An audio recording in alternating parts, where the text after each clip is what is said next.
Welcome back everybody, and today we're looking at one of the new tools in Blender 2.83, which is cloth sculpting. So basically we've got our cube, we will add in the collision, nothing needs to be changed, we add in a plane, let's just move it on up and scale it on out. We will edit, W, subdivide, and then put 40 in there.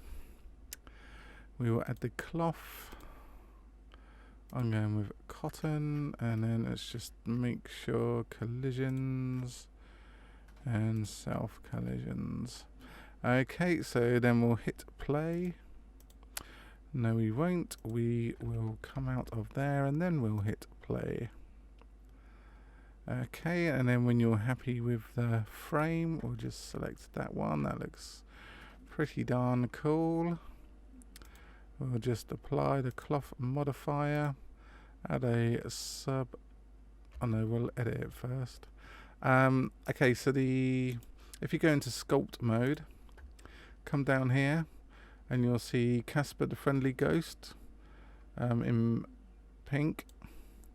Okay, so we've got the tool selected. If you press F, you can adjust the brush sort of diameter, and then up here you've got the strength, and then we need Dino Topo turned on, so that's just up here, active tool workspace, and then basically all you're doing is brushing. You can see here, look.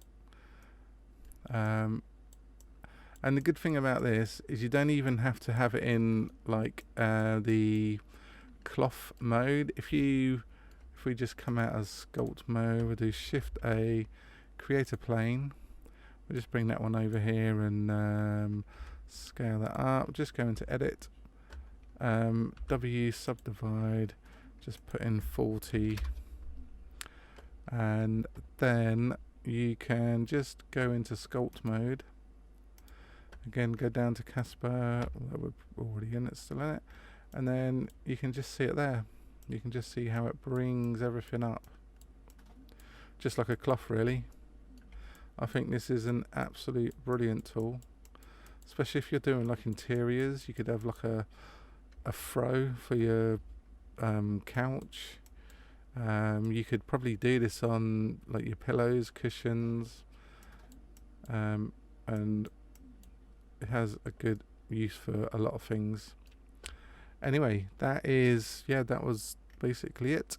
I hope you got a lot out of this video and you can now able to use this tool in the models that you're making. Hope you liked the video. Don't forget to give us a thumbs up if you did.